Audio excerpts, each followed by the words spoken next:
Hello and welcome to the Fossil Huntress podcast.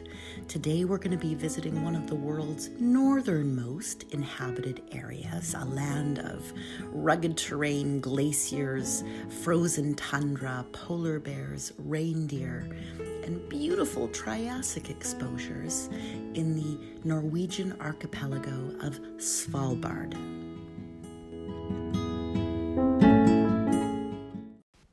Svalbard is high up in the Arctic Ocean, so the Greenland Sea in Greenland is on her western side.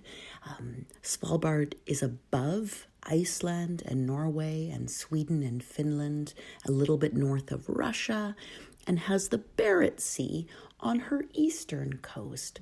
So this is rugged country, so cold and icy. The communities here have peaked roofs and the houses are brightly colored, so lots of traditional red houses, but yellow and pink and green and blue.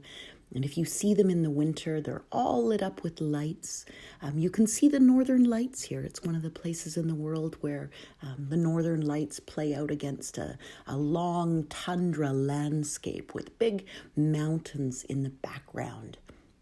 There are polar bears and reindeer and walrus, Arctic fox. So it's exactly how you picture our far, far north. So if Santa was going to have a home or if reindeer were going to roam, this is exactly how you picture it. A cold, icy world.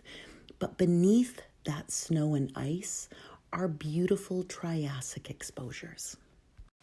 Earlier this week on the ARCHEA blog, I shared some beautiful ammonites and bivalves, Dianella, kind of an oyster-like saltwater clam from Middle Triassic Landian outcrops in the Botnahia Formation. So this is near Spitsbergen in eastern Svalbard.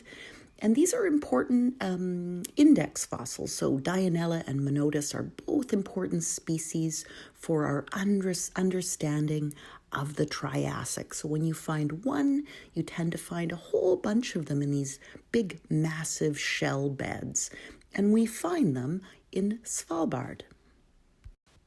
I'll post a link to that blog post so that you can see the base layer, the matrix of the Botnahia Formation for yourself and to see those lovely ammonites and bivalves. So the Botnahia is made up of dark gray laminated shales, and these course upward to laminated siltstones and sandstones. When you look at the block, it's sort of gray-black, and when you polish up the fossils from here, they show a nice shiny black with the Dianella oyster bivalve shells coming in at a deep dark gray. The formation is named for Botnahia Mountain, so it's a mountain in Spitsberg, in Svalbard, and it's just south of the Satsfjorden, just east of the Durgendalen Valley.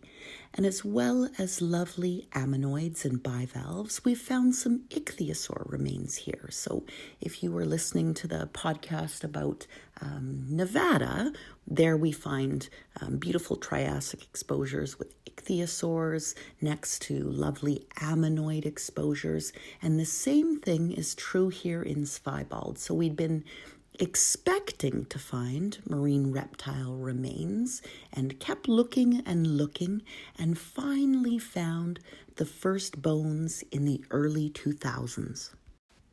2 specimens of ichthyosaurs have now been recovered from the Botnahia Formation. So they comprise part of the trunk and the caudal vertebra, respectively. So some of the features like very high and narrow caudal and posterior thoracic neural spines. So the shapes of the bones and the shapes of the vertebrae tell us that they're probably a member of the Tauroctonidae.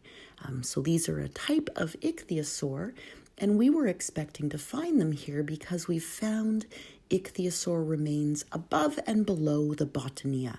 So There are lower Triassic formations just below the Botania, and there are middle to upper Triassic outcrops just above. And so this slim little gap, these two specimens of Ichthyosaurs, kind of close a huge gap in the fossil record of the Triassic Ichthyosaurs from Svalbard.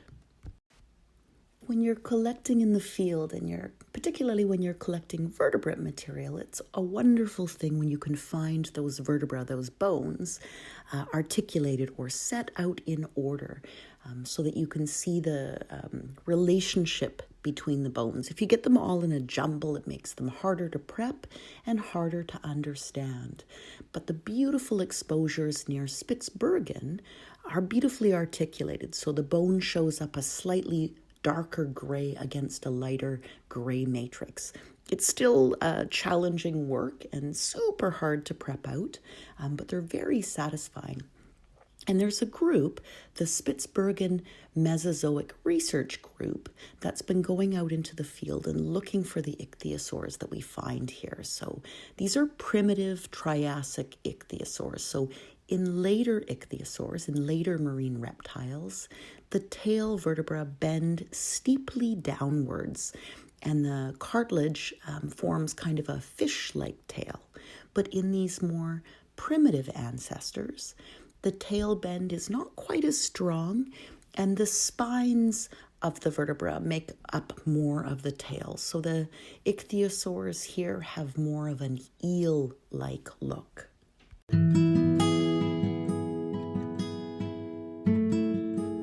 So whether it's for walking the scree slopes and finding beautiful, multiple specimens of ichthyosaur remains, ammonoids or bivalves, or to see the northern lights, reindeer and polar bears, I do hope you get to visit Svalbard one day. If not, you can visit there virtually by looking at photos. It is beautiful country, and I'm thinking that without so there's snow cover, but there's no tree cover.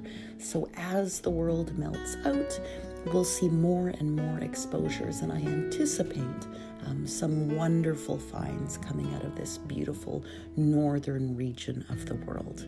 So that's all for today, and thank you for listening.